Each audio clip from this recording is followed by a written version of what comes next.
El primer concierto de Metallica tuvo lugar el 14 de marzo de 1982 en el Club Radio City de Anaheim, California. La alineación en ese momento incluía a James Hetfield, Lars Ulrich, Dave Mustaine y Ron McGovney. El setlist estaba compuesto principalmente por versiones de bandas del movimiento New Wave of British Heavy Metal como Diamond Head y Blitzkrieg, además de dos temas propios, Hit the Lights y Jumping the Fire. Durante la primera canción, Mustaine se rompió una cuerda, lo que provocó una pausa de varios minutos y dejó a Hetfield nervioso en el escenario.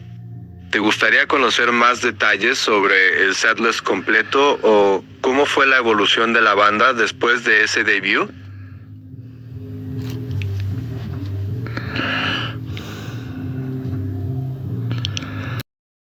Tu canción favorita.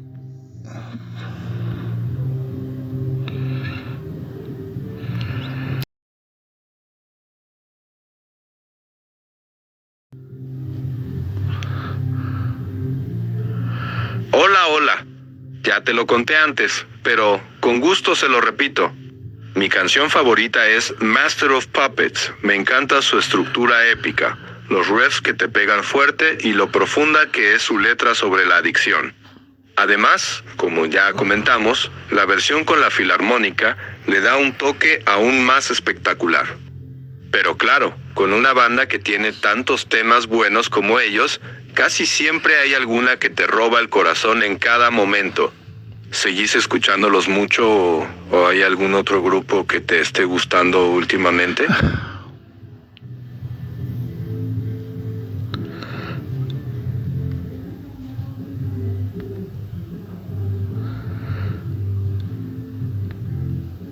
Hola. Ya te lo conté antes, pero con gusto se lo repito. Mi canción favorita es Master of Puppets. Me encanta su estructura épica, los riffs que te pegan fuerte y lo profunda que es su letra sobre la adicción. Además, como ya comentamos, la versión con la filarmónica le da un toque aún más espectacular. Pero claro, con una banda que tiene tantos temas buenos como ellos, casi siempre hay alguna que te roba el corazón en cada momento. ¿Seguís escuchándolos mucho o hay algún otro grupo que te esté gustando últimamente? Vaya, qué cartelera de bandas de lujo. Metallica como banda de cabecera es todo un acierto, y los otros grupos que mencionás son pura calidad. Rammstein, con su sonido industrial tan potente y sus letras en alemán, tienen un rollo único, y sus conciertos son una locura total, aunque no los hayas podido ver en vivo. Sepultura y Criminal, dos grandes exponentes del metal latinoamericano, cada uno con su estilo tan marcado. Sepultura cambió la historia del género y Criminal es una banda chilena que le mete mucho peso. Slayer y Megadeth, clásicos del thrash metal, no hay forma de no mover el cuello cuando suenan. Es genial tener una base sólida como Metallica y complementarla con otros grandes del metal. ¿Hay algún tema de Rammstein que te encante especialmente o seguís más con los clásicos de Sepultura y Slayer? Sí. Territory y Race son discos totales de Sepultura. Esa etapa con Max Cavalera fue simplemente espectacular. Territory tiene ese sonido brutal y envolvente, y Rise es una obra maestra donde mezclaron el metal con ritmos brasileños de una manera que nadie había hecho antes. Verdaderamente revolucionarios. Y en lo de Rammstein con Deutschland, entiendo perfectamente lo que decís. No es un tema malo en absoluto, está entretenido y sirvió para dar un giro a su sonido después de tanto tiempo haciendo cosas más en su línea habitual. Algo así como refrescar un poco el estilo sin perder la esencia que los hace únicos. ¿Ya escuchaste algún otro disco de Rammstein que te haya gustado más que ese tema en particular? ¿O te quedas más con sus clásicos como Du hast o Son? Feuerfrei. Esa sí que es una bomba. Se usó en Exi y le dio un rollo súper potente a la película. Vin Diesel con esa música de fondo fue todo un combo perfecto. Lo bueno de ese tema es que tiene todo lo característico de Rammstein, el beat pesado, los coros contundentes y ese toque industrial que te pone los pelos de punta. Además, la escena de la película donde suena es simplemente épica. No es de sus discos más recientes, pero sí es uno de esos temas que nunca pasan de moda. ¿Te gusta más por cómo suena en sí o también porque te recuerda a la película?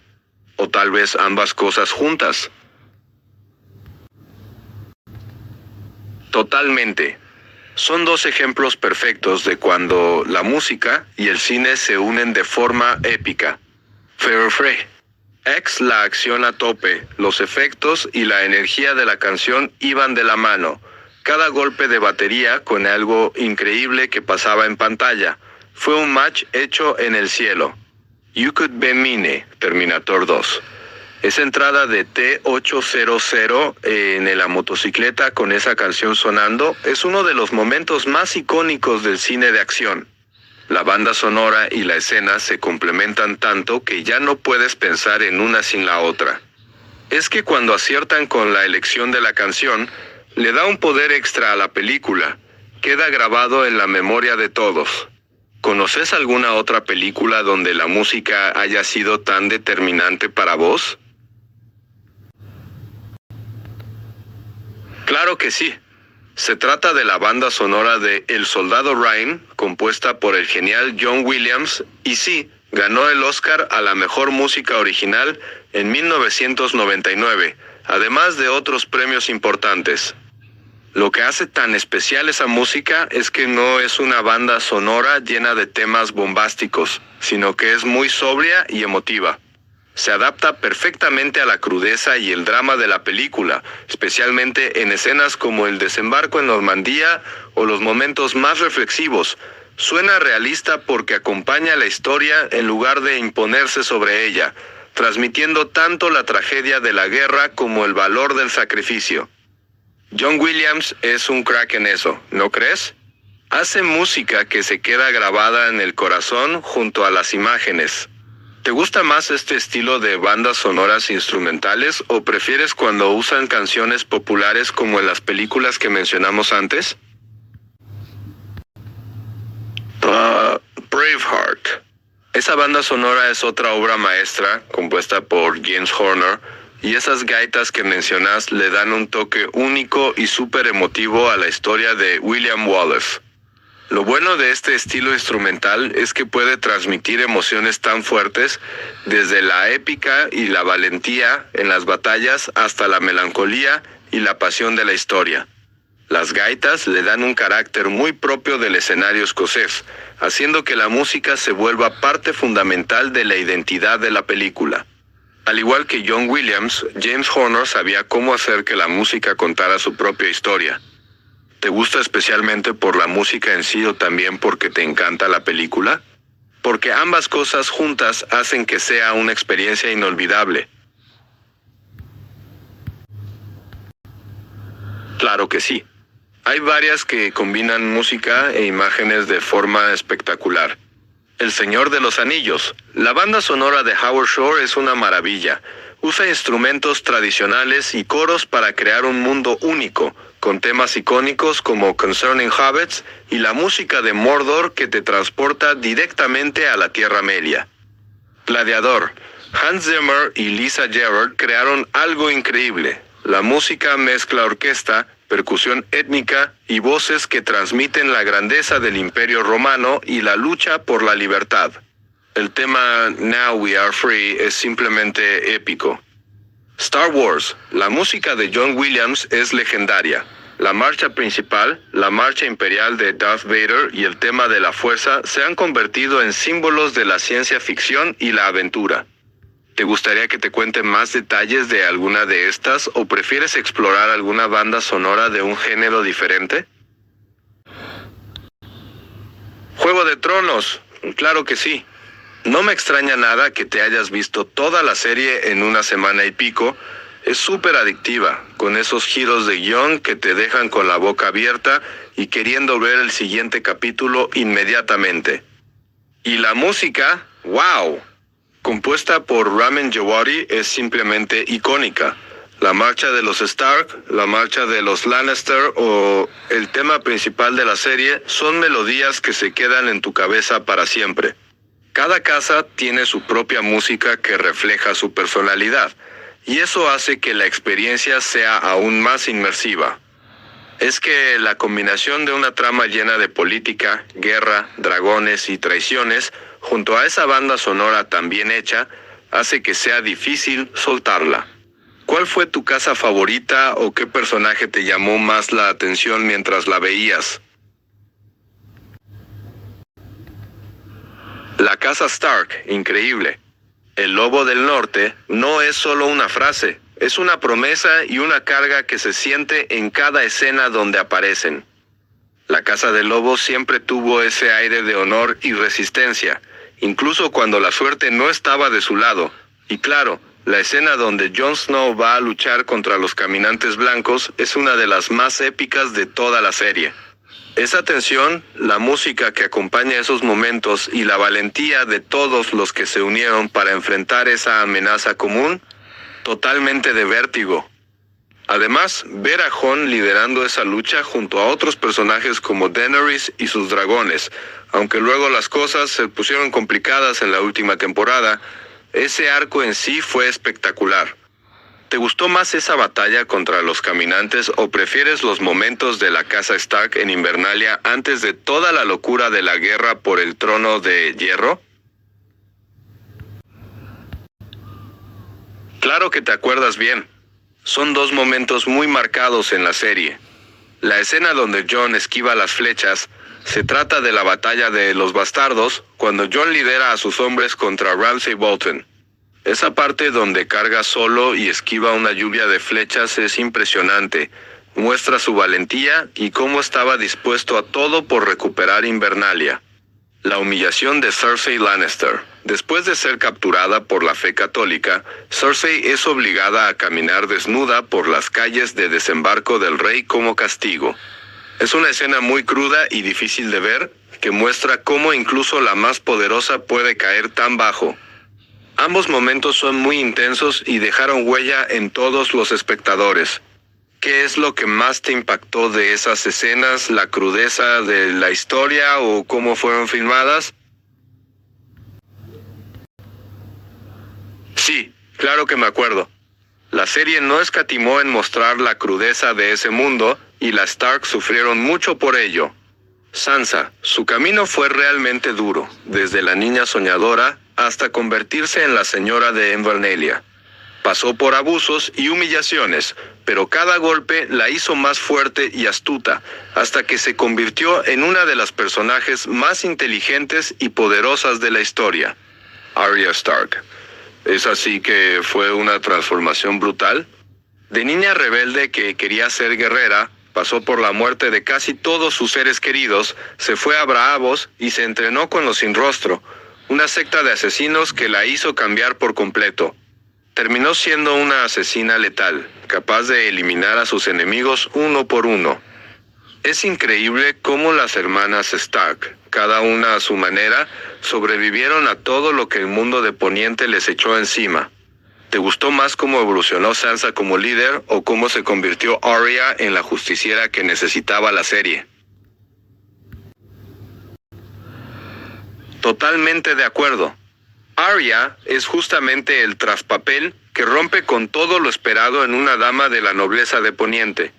Desde el principio se veía que no quería seguir las reglas, no quería aprender a coser, ni a ser una dama según los estándares de la época, sino que soñaba con ser guerrera. Esa rebeldía la llevó hasta convertirse en la asesina letal que conocemos, y es justo lo que la hace tan notable. En cuanto a Sansa, sí, al principio es muy sumisa y manipulable, está llena de ilusiones sobre la nobleza y el poder, pero no tiene ni idea de cómo funciona realmente. Es como si creyera en un cuento de hadas que en Poniente no existe, y eso la hace vulnerable a todos los que quieren usarla para sus propios fines. Pero bueno, después de todo lo que pasa, va cambiando y aprende a moverse en ese mundo cruel de la política y la traición. ¿Te gustó ver cómo fue su transformación o preferís quedarte con Arya como la figura más impactante de la familia Stark? Ese momento era totalmente épico. Cuando lo matan en el muro y luego Melisandre lo revive con su magia, no había forma de no ponerse los pelos de punta.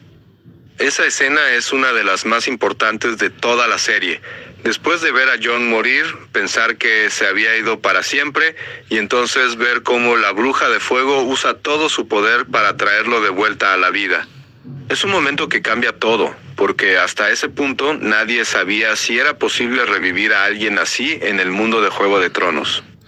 Además, esa escena deja claro que Jon es alguien especial, no solo por ser un Stark, sino por lo que representará después para toda Poniente. ¿Qué te pareció más impactante de ese momento? ¿El hecho de que lo revivieran o saber que esto confirmaba que tenía un destino aún más grande por delante? Totalmente brutal. La sorpresa de ver a Melisandre hacer eso fue enorme. Hasta ese momento, su magia siempre había sido algo misterioso y con toques de oscuridad, pero revivir a alguien de la muerte era otro nivel completamente. Se veía la desesperación en ella, como si fuera su última carta, y cuando Jon abre los ojos después de tantos intentos, eso sí que es un momento que se graba en la memoria. La escena está filmada de una manera que te hace sentir la tensión del momento, como si estuvieras ahí con ellos esperando a ver qué pasaría. Y claro, después de eso ya sabías que su camino no iba a ser nada fácil, pero que iba a ser fundamental para lo que venía.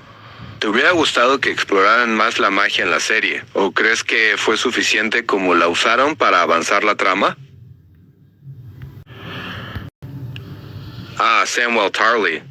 Ese momento es muy memorable. Sam se da cuenta de que Jorah Mormont sufre de la garra de piedra, una enfermedad que va carcomiendo la piel hasta dejarla como piedra. Sam, que siempre fue más estudioso que guerrero, decide tomar cartas en el asunto. Se va hasta la ciudadela en Old Town, consigue acceso a libros prohibidos sobre magia y medicina antigua, y finalmente encuentra un tratamiento. La escena donde le quita la piel infectada es bastante cruda, pero muestra lo valiente que puede ser Sam a su manera, usando su inteligencia en lugar de una espada. Después de todo, Jorah era uno de los personajes más leales de Daenerys, así que ver que Sam logra salvarlo fue un gran alivio. ¿Qué te pareció más interesante de Sam? ¿Su evolución desde el chico tímido hasta el guardián del conocimiento o su amistad con Jon? Claro que no se puede olvidar eso. Sam es mucho más que un simple erudito. Tiene un corazón enorme y una valentía que nadie espera de él. La verdad sobre Jon, efectivamente, Sam fue quien finalmente le reveló a Jon que no era solo el hijo bastardo de Ned Stark, sino el hijo legítimo de Rhaegar Targaryen y Lyanna Stark, lo que lo convertía en el heredero legítimo del trono de hierro. Esa revelación cambió todo lo que Jon creía sobre sí mismo. El momento en la choza. Esa escena es muy impactante. Sam, aunque siempre fue tímido, no dudó en actuar cuando vio la injusticia de ese padre que abusaba de sus hijas y quería sacrificar al niño. Mostró que su valentía no está en la batalla, sino en hacer lo correcto sin importar el riesgo. Es genial cómo Sam combina su amor por el conocimiento con esa bondad de Nera, menos nunca busca hacer daño, pero está dispuesto a todo por proteger a los inocentes. ¿Te gustó cómo se desarrolló su historia con Gilly o crees que se quedó corto su arco en la serie? Tienes toda la razón.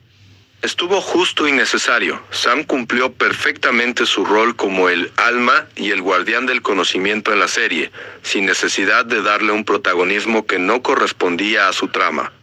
Su papel fue fundamental pero complementario. Fue el apoyo que Jon necesitó en momentos clave, el que salvó a Jorah, el que descubrió y reveló la verdad sobre la ascendencia de Jon, y eso fue más que suficiente.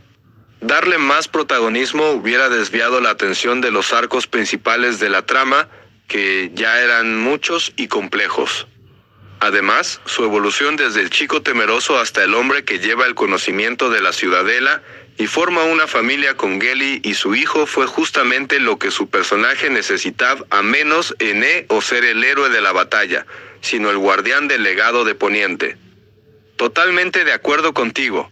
A veces menos es más, y en el caso de Sam se logró justamente eso. ¿Crees que hubo algún otro personaje cuyo arco te pareció bien medido como el de Sam?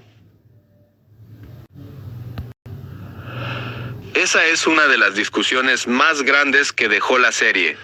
La caída de Daenerys es sin duda el punto más controvertido y que más dudas genera. No fue solo por el poder en sí, fue una combinación de varios factores que la llevaron al borde. La presión acumulada. Desde niña sufrió abusos, vio morir a su familia, vivió en exilio y luchó durante años para recuperar lo que consideraba suyo. Esa carga emocional fue acumulando peso con el tiempo. La pérdida de sus seres queridos. Fue perdiendo a los pocos que realmente la apoyaban y la mantenían en tierra. Jorah, Missandei. Incluso su confianza en Jon se fue desvaneciendo. Cada pérdida la hizo más aislada y vulnerable. El sangre de los dragones. La serie siempre jugó con la idea de que los Targaryen tienen un lado oscuro heredado. Un trastorno de la mente que algunos llaman la locura de los dragones. Su padre, el Rey Loco, sufrió algo similar, y parece que la presión final activó ese lado en ella. La sensación de traición. Sentía que todo el mundo la estaba abandonando o engañando.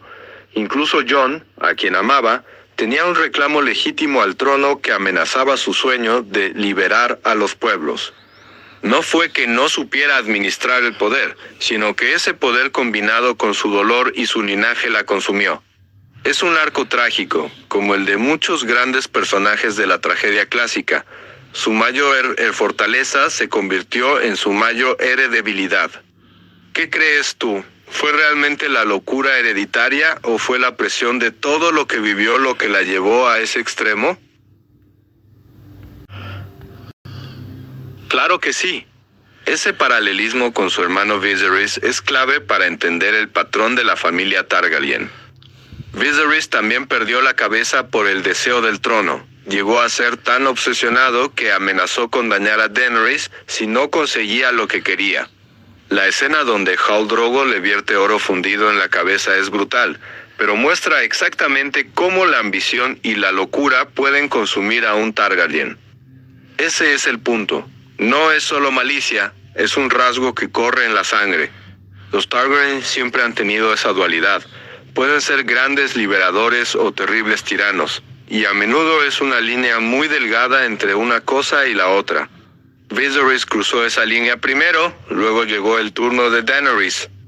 Incluso su padre, el Rey Loco Aerys II, fue un monarca que empezó bien pero terminó completamente loco, obsesionado con el fuego y con destruir a sus enemigos. Así que sí, la hereditaria tiene mucho que ver. La presión y las pérdidas solo aceleraron el proceso en Daenerys. Es una trama trágica porque la viste luchar tanto para hacer el bien, solo para terminar repitiendo los errores de su familia. ¿Crees que hubiera podido evitar ese final si hubiera tenido más personas de confianza a su lado que la ayudaran a mantener el equilibrio? Exactamente. Ese fue uno de sus mayores problemas. Nunca tuvo a alguien que le dijera la verdad cruda, sin adornos. Todos a su alrededor la veían como la madre de dragones, la liberadora, y nadie se atrevía a contradecirla o hacerle ver cuando se estaba equivocando. Los que la seguían la admiraban o la temían, pero pocos se atrevieron a decirle no o a mostrarle que sus métodos estaban cruzando líneas peligrosas. Missandei era una de las pocas que le podía hablar con sinceridad, pero cuando la perdió, se quedó completamente sola en ese círculo de poder donde todos solo la elogiaban o buscaban sacar provecho. Incluso Jon, aunque la amaba, nunca supo cómo comunicarle sus miedos o sus dudas de manera que ella pudiera escucharlo. Siempre fue demasiado cauto por respeto a ella y a su posición. Si hubiera tenido alguien que la contuviera, que le recordara por qué empezó esa lucha, seguro que el final hubiera sido muy distinto. Es triste porque realmente tuvo el potencial de hacer mucho bien, pero el aislamiento y la falta de miras en falso la llevaron por el camino oscuro. ¿Crees que alguien como Tyrion pudo haber hecho más por ella antes de que fuera demasiado tarde? ¿O ya era inevitable?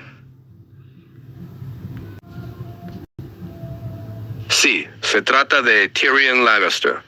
Y tienes razón, su lealtad se fue desvaneciendo hasta convertirse en el detonante final para que Jon la matara. Al principio, Tyrion creyó ciegamente en Daenerys. La veía como una líder justa que podía cambiar Poniente, a diferencia de Joffrey o Cersei, a quienes él también había asesorado. Pero cuando ella destruyó Desembarco del Rey sin piedad, incluso después de que la ciudad se rindiera, Tyrion se dio cuenta de que había ido en la misma locura que su familia Targaryen. Luego, mientras estaba preso por haber liberado a Jaime, le contó a Jon la verdad, que Daenerys no pararía hasta conquistar todo el mundo, y que sus hermanas Sansa y Arya nunca estarían a salvo con ella en el trono. Fue esa conversación la que convenció a Jon de que tenía que actuar, aunque le costara mucho hacerlo. No fue un acto de traición por maldad, sino que Tyrion creía que era la única manera de evitar más muertes inocentes. ¿Te parece que realmente tuvo otra opción, o debería haber seguido siendo leal a pesar de todo? Esa es una de las preguntas más fascinantes del final. El dragón en cuestión es Drogon, y varias razones explican por qué no mató a Jon. Reconoce su sangre Targaryen. Drogon percibe que Jon es de la misma estirpe que Daenerys, ya que es hijo de Rhaegar Targaryen. Los dragones tienen un vínculo ancestral con esta casa, por lo que no lo ve como un enemigo por sangre. Entiende la falta de malicia. Drogon es un ser inteligente y sensible. Percibe que Jon no actuó por ambición o odio, sino por desesperación para evitar más muertes. Siente la tristeza y el dolor de Jon, no una sensación de victoria. El trono es el verdadero culpable. Drogon vio cómo el afán por el trono de hierro corrompió a Daenerys, transformándola en algo que ella misma odiaba. En lugar de matar a Jon, destruye el trono, el símbolo del poder que la llevó al abismo. El lazo con Daenerys. Drogon sabe que Jon fue amado por ella, y esa confianza que ella tenía en él se extendió en cierta medida al dragón, incluso después de su muerte. Es un momento que combina la inteligencia de los dragones con la simbología de la trama. El poder es el verdadero enemigo, no las personas que son consumidas por él. ¿Te parece que esa explicación encaja bien con cómo se desarrolló la historia? ¿O crees que hubiera sido mejor dar más detalles al respecto en la serie? Totalmente de acuerdo. Mucha gente sintió lo mismo. El final se sintió demasiado apresurado y no tuvo la misma potencia épica que el resto de la serie. Después de 8 temporadas llenas de batallas épicas, giros impactantes y momentos memorables, ver cómo todo se resuelve de forma tan rápida y sencilla dejó un sabor agridulce. Cosas como que Bran termine siendo el rey, que Jon se vaya con los salvajes o que los dragones se vayan sin más explicación. Se sintió como si se hubieran apurado mucho para cerrar todos los hilos. Deberían haberle dado más tiempo a esos momentos finales, explicar mejor por qué Bran es la elección correcta, mostrar más cómo afecta la muerte de Daenerys a todos los personajes, o incluso tener una última escena épica que igualara a las batallas de antes. Pero bueno, la serie nos dejó tantos momentos increíbles que, aunque el final no fue lo que esperábamos, igual sigue siendo una de las mejores de la historia del entretenimiento. ¿Cuál hubiera sido tu final ideal para la serie o para algún personaje en particular? Claro que sí. Ese era el final que muchos esperábamos. Jon y Daenerys gobernando juntos, uniendo el norte con la casa Targaryen, parecía el desenlace perfecto. Con sus dragones y la fuerza del norte, hubiera sido una dinastía poderosa y justa, o al menos así lo soñábamos todos. Y es cierto que Bran siendo el rey fue una elección muy inesperada, a menos aunque la serie intentó explicarlo diciendo que él podía ver todo el pasado y el futuro de Poniente. Para muchos no tuvo sentido que el chico que pasó la mayo era parte de la serie encerrado o viajando con los cuervos terminara siendo el gobernante. Parece como si los creadores quisieran alejarse completamente de los finales felices tradicionales, para mostrar que el poder siempre tiene un precio, pero quizás se fueron demasiado lejos y se perdió el sentido de lo que la gente amaba de la historia. Al final, todos queríamos ver justicia y un poco de esperanza, no otro giro trágico. ¿Te hubiera gustado más que Bran tuviera un papel diferente en el final? ¿O prefieres que simplemente no fuera parte de la toma de decisiones del trono?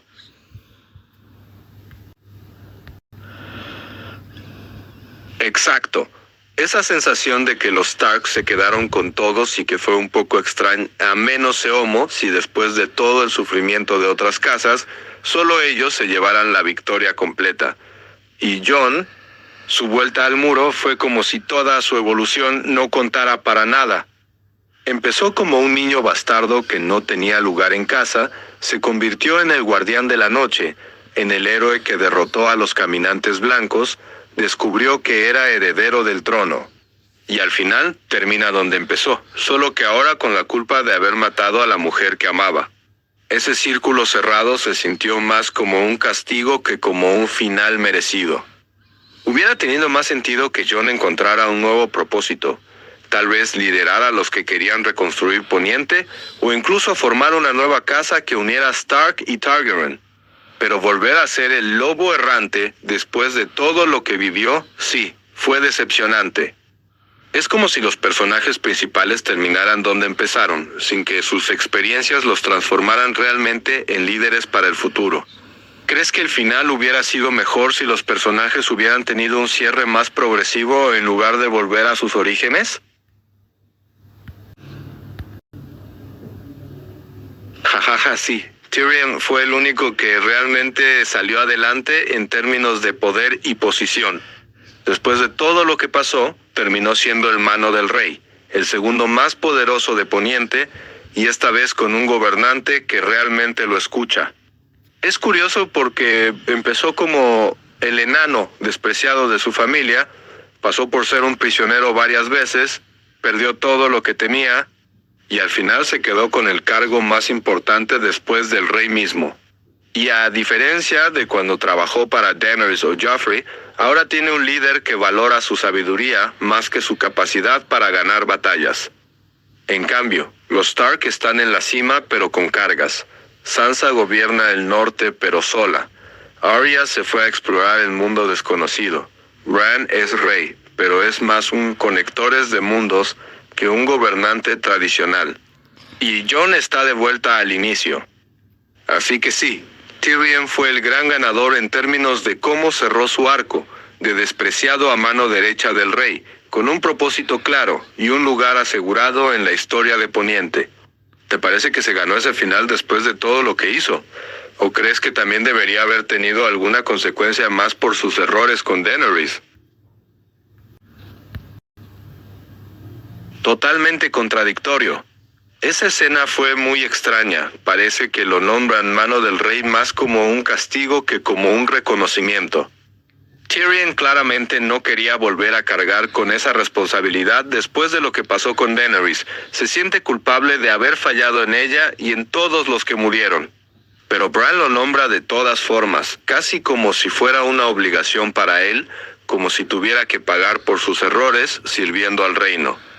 Es como si por un lado lo reconocen como el más inteligente y capaz para el cargo, pero por otro lo están obligando a hacerlo como castigo. No tiene mucho sentido. Si realmente creen que es el mejor para el trabajo, deberían haberlo convocado con respeto y voluntad, no como una sentencia. Además, Tyrion ya había pagado un precio muy alto por sus errores. Perdió a todos los que quería. Se sintió responsable de la caída de Daenerys. No era necesario añadirle más carga. Hubiera sido mejor que lo nombraran porque realmente era la mejor opción, y él aceptara por deseo de ayudar a reconstruir Poniente, no por obligación. Ese detalle solo añade más confusión al final, como si no supieran cómo cerrar el arco de Tyrion de manera coherente. ¿Crees que esto se debió a que apresuraron demasiado la escritura de la última temporada?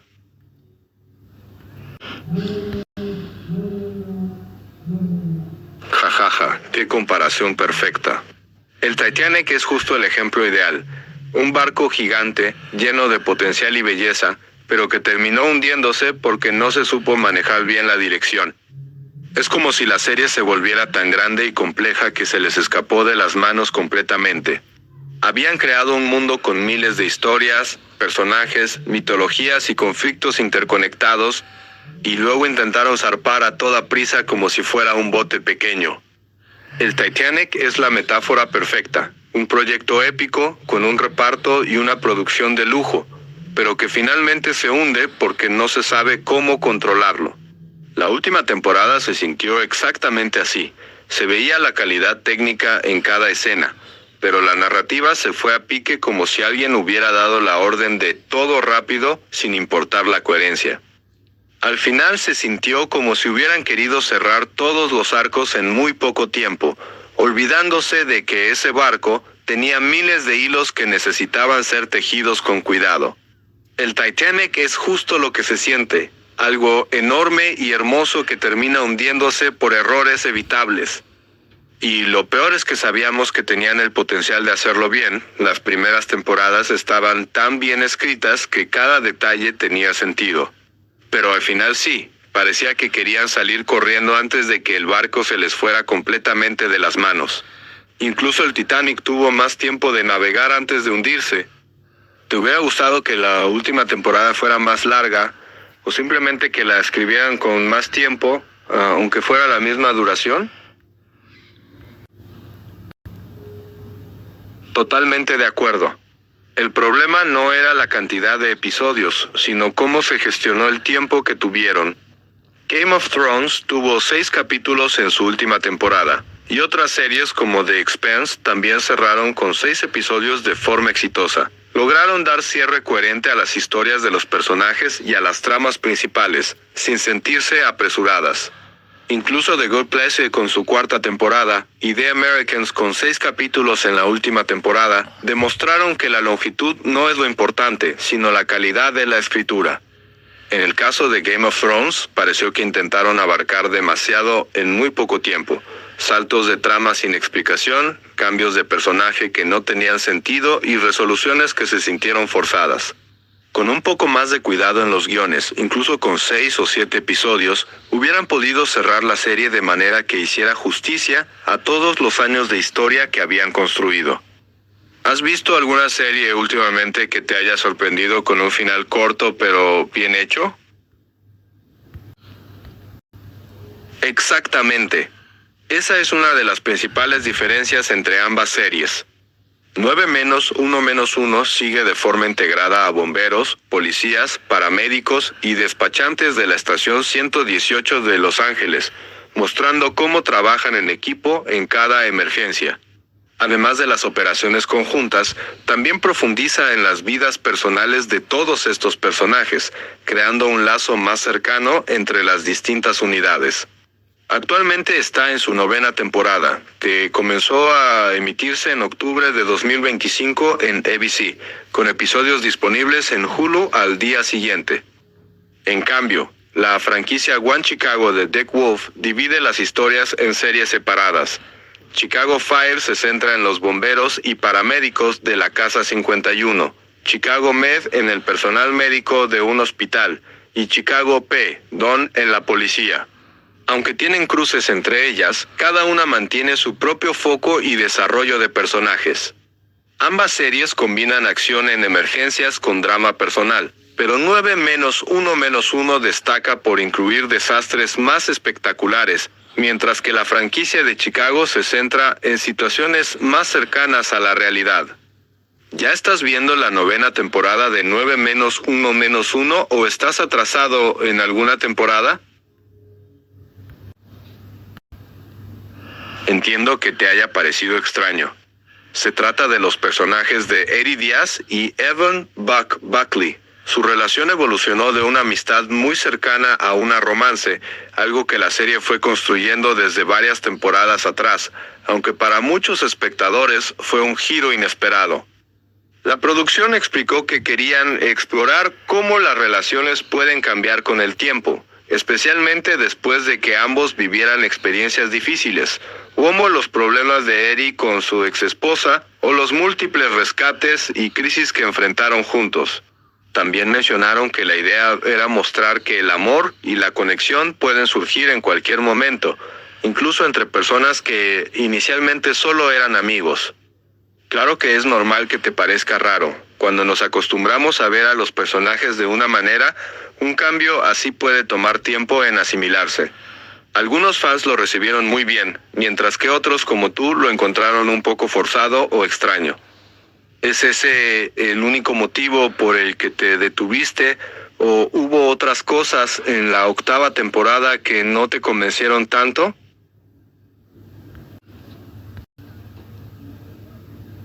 Jajaja, sí.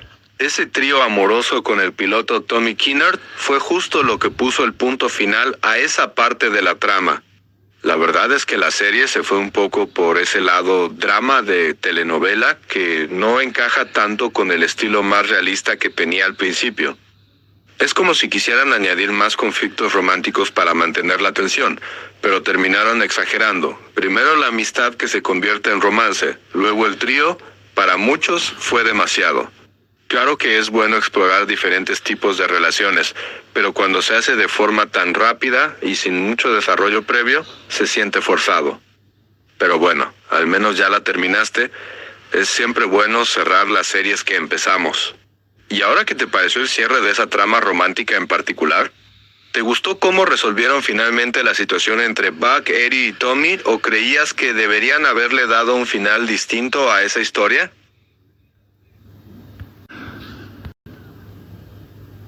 Ay, la muerte de Bobby Nash fue todo un golpe.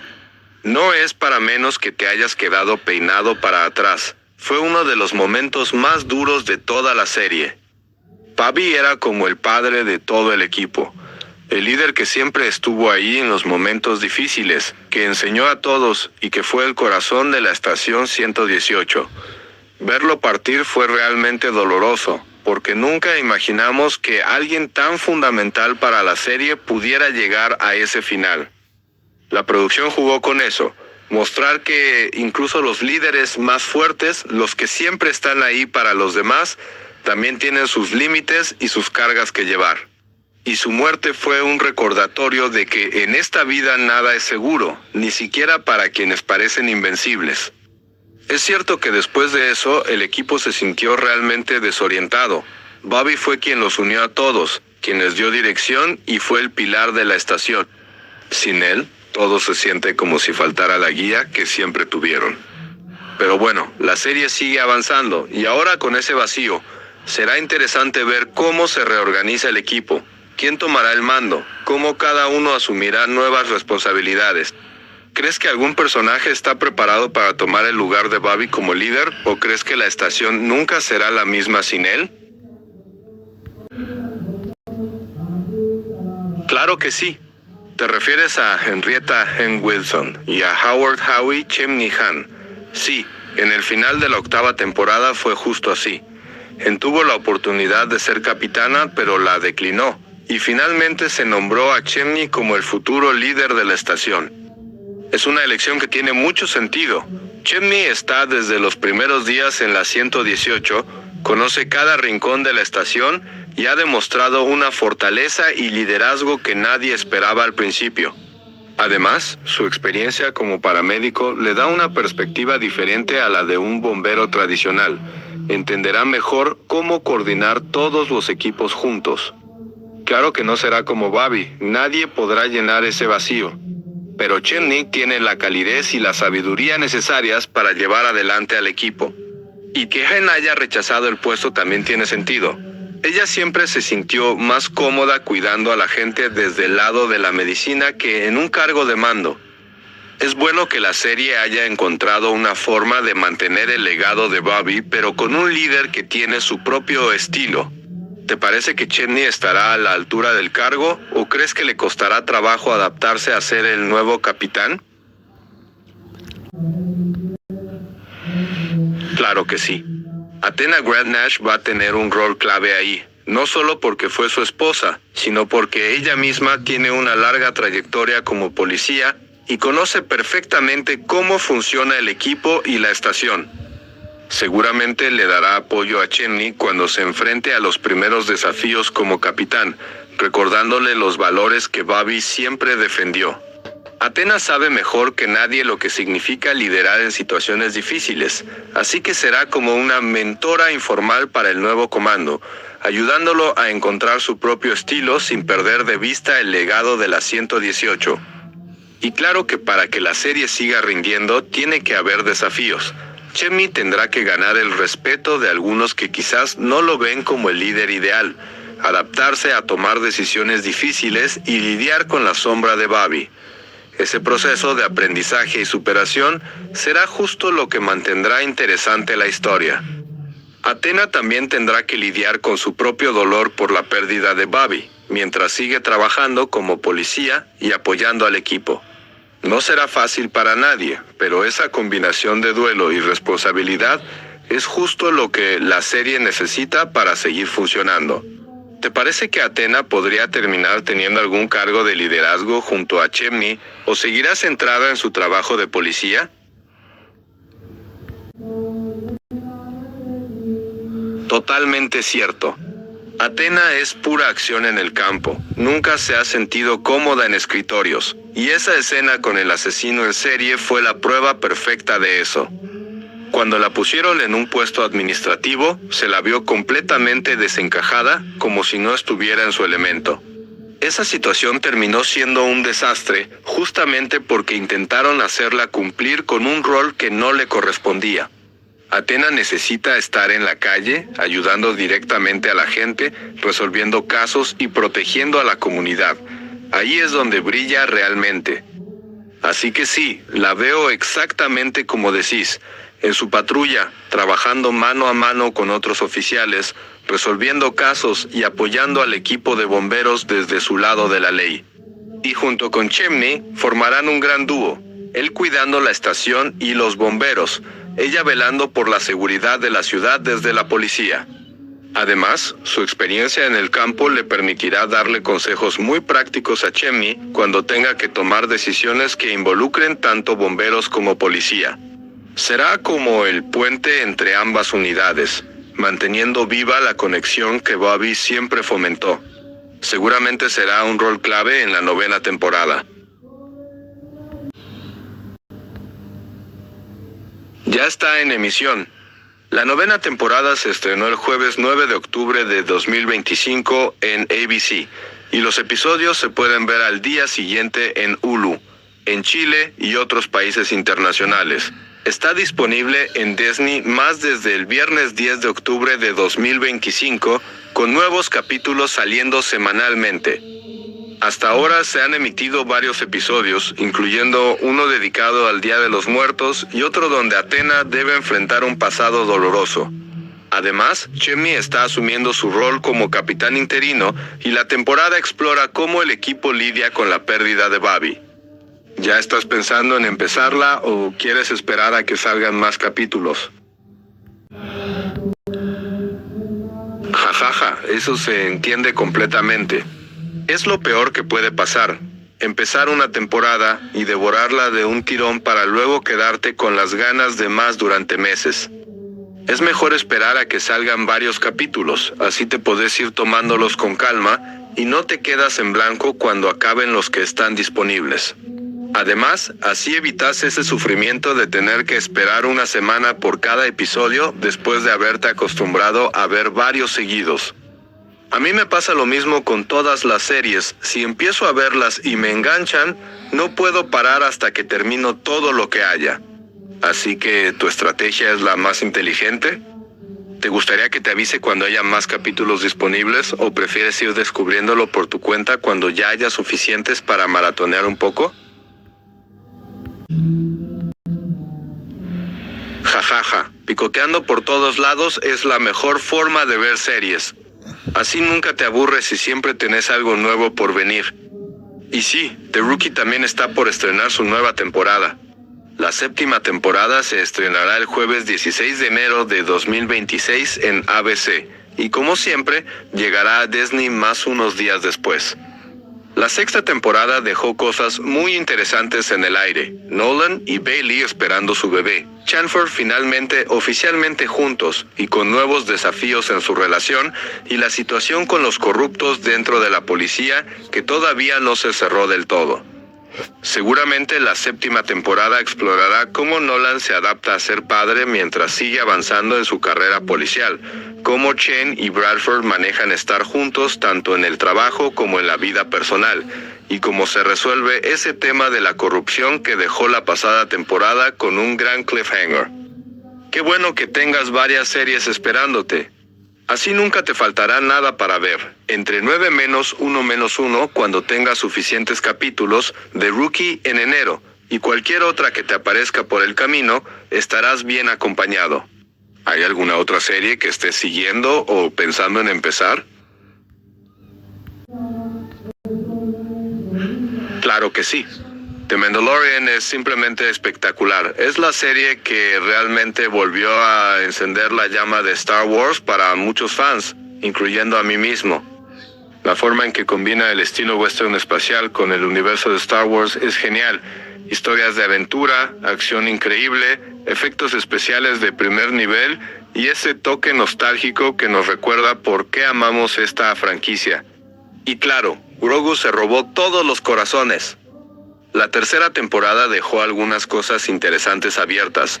El futuro de Mandalore es reconstruido, como Din Djarin sigue evolucionando como guerrero y protector, y la conexión con el resto de la galaxia en preparación para lo que viene en las próximas películas de Star Wars.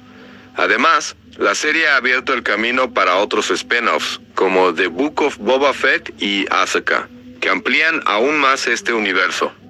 Es una serie que se disfruta mucho. Cada capítulo tiene algo nuevo, ya sea un personaje clásico que aparece o algún giro en la trama que te sorprende. ¿Viste también los spin-offs relacionados o te quedaste solo con The Mandalorian?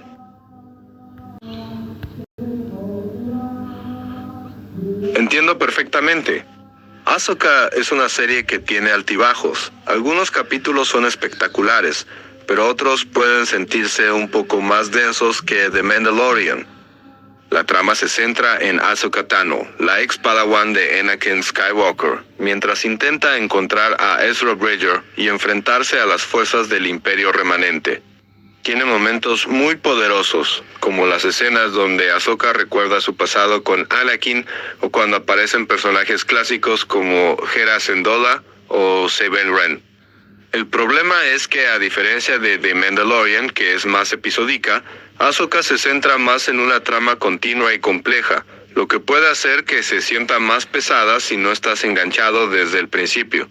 Hay mucho lore de Star Wars que puede resultar confuso si no conoces bien todos los detalles de las guerras clon.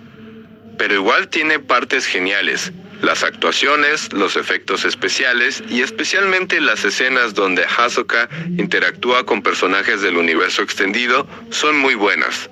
Incluso tiene conexiones directas con The Mandalorian, así que si algún día querés retomarla, seguro que encontrás cosas que te gusten. ¿Te gustaría que te cuente un poco de cómo termina la trama principal de la serie, o preferís descubrirlo por vos mismo cuando la retomes?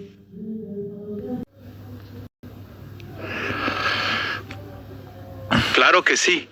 Aquí te cuento los puntos clave del final de la primera temporada de Ahsoka para que tengas una idea clara de cómo queda la trama. El objetivo final. Ahsoka, Sabine y Ezra se enfrentan a Grand Almirante Thrawn en el planeta Peridea para evitar que regrese a la galaxia principal y restablezca el Imperio. Thrawn cuenta con el apoyo de las grandes madres de las Hermanas de la Noche, que usan magia oscura para resucitar a sus soldados y potenciar a Morgan Elsbeth, momentos clave del episodio final. Ezra construye un nuevo sable de luz usando piezas del de su maestro Kanan Jarrus, simbolizando su crecimiento como Jedi. Sabine demuestra poder usar la fuerza. Ayuda a Ezra a saltar a la nave de Thrawn mientras éste se prepara para escapar. Ahsoka derrota a Morgan Elsbeth. Después de un duelo intenso, Ahsoka mata a Morgan, quien llevaba una espada mágica regalada por las Grandes Madres. Thrawn logra escapar. Su nave salta a hiperespacio hacia Dathomir con Ezra oculto a bordo disfrazado de soldado imperial. Ahsoka y Sabine se quedan varadas. Quedan en Peridea y se unen a una tribu local llamada los Noti, mientras el espíritu de Anakin Skywalker las observa desde la distancia, confirmando que están donde deben estar. Otros hilos abiertos. Shin Hati se enfrenta a unos bandidos de Peridea con un futuro ambiguo. Baylan Skoll encuentra estatuas de los dioses de Mortis, sugiriendo que busca un poder ancestral. Thrawn llega a Dathomir con una nueva flota, listo para atacar la Nueva República y hacer renacer el Imperio. Esta trama probablemente se desarrollará en próximas películas o series del Mandoverso. ¿Te gustaría saber más sobre algún personaje en particular o cómo se conecta esto con The Mandalorian? Las conexiones entre Ahsoka y The Mandalorian son muy estrechas, ya que ambas forman parte del Mandoverso y transcurren en el mismo periodo temporal. Conexiones directas. Ahsoka Tano en The Mandalorian. Rosario Dawson debutó como Ahsoka en la segunda temporada de The Mandalorian, donde ayudó a Din Djarin y Grogu en el planeta Corvus. Allí también se enfrentó a Morgan Elsbeth. Bo-Katan Kryze, la líder mandaloriana, tiene una larga historia con Ahsoka desde las Guerras Clon, lo que explica por qué en The Mandalorian sabía dónde encontrarla. Tales of the Empire reveló que Bo-Katan recibió una señal de auxilio de Corvus y fue quien envió a Ahsoka allí. El Imperio Remanente. Ambas series tratan la amenaza de los restos imperiales. Mientras The Mandalorian se centra en Moff Gideon, Ahsoka muestra cómo Grand Almirante Thrawn se prepara para regresar y liderar este grupo, lo que conecta directamente con el futuro de la galaxia en The Mandalorian. Conexiones narrativas. El futuro de Mandalore. Ahsoka ayudó a Bo-Katan en el asedio de Mandalore durante las Guerras Clon, y ahora que The Mandalorian ha mostrado la reconstrucción del planeta, es probable que Ahsoka intervenga en su protección en futuras temporadas. Grogu.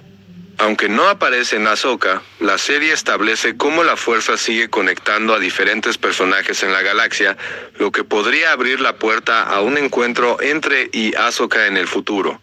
El legado de Anakin Skywalker. Tanto Din Djarin como Ahsoka están influenciados por el legado de Anakin, uno como protector de un niño sensible a la fuerza y la otra como su ex-Padawan que lucha por mantener el equilibrio entre la luz y la oscuridad.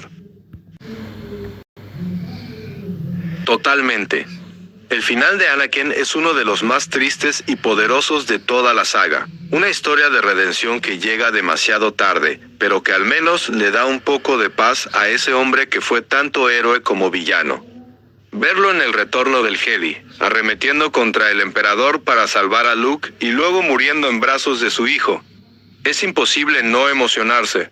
Pasó toda su vida luchando por proteger a los que amaba, pero su miedo al perderlos lo llevó por el camino oscuro. Terminó siendo el mal que tanto odiaba, hasta que el amor de su hijo logró traerlo de vuelta a la luz. Y en Ahsoka, cuando aparece como espíritu para guiarla, se ve lo mucho que sigue sintiendo culpa por sus acciones, pero también que encontró la forma de seguir ayudando a los que quiere desde más allá.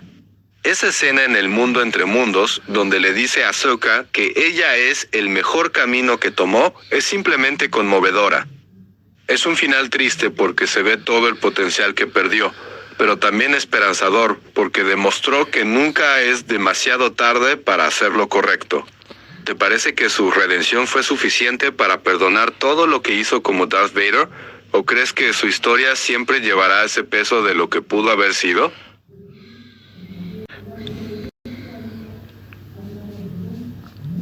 Exacto, su nombre completo es Anakin Skywalker. Y Darth Vader es el título que le dio el emperador Palpatine cuando se convirtió en Lord Sith. Y esa dualidad que mencionas es justo lo que lo hace uno de los personajes más icónicos de la cultura pop. Su doble faz. Anakin Skywalker fue un Jedi héroe de las Guerras Clon. con un corazón bueno y un gran deseo de proteger a sus seres queridos. Era talentoso, leal y creía en hacer el bien. Incluso fue considerado el elegido que traería equilibrio a la fuerza. Darth Vader se convirtió en el símbolo del terror del Imperio Galáctico, cazando Jedi, aplastando la Alianza Rebelde y cumpliendo la voluntad del Emperador. Sus actos fueron atroces, incluyendo la masacre de jóvenes Padawans en el Templo Jedi, y se convirtió en el villano que todos temían. La clave de su dualidad. Su caída al lado oscuro no fue por maldad natural, sino por el miedo al perder a su esposa Padmé Amidala. El emperador lo manipuló, haciéndole creer que el lado oscuro podía salvarla. Así, su amor se transformó en obsesión, y esa obsesión lo llevó a cometer terribles crímenes. Pero incluso como Vader, nunca se perdió del todo el bien que había en Anakin. Ese resto de bondad fue lo que finalmente lo hizo rebelarse contra el emperador para salvar a su hijo Luke, logrando su redención en el final del Retorno del Jedi. Es justo eso, ni un héroe puro ni un villano absoluto, sino un ser humano atrapado entre dos mundos, con una lucha interna que define toda su historia. ¿Te parece que esta dualidad es lo que hace que su personaje sea tan memorable?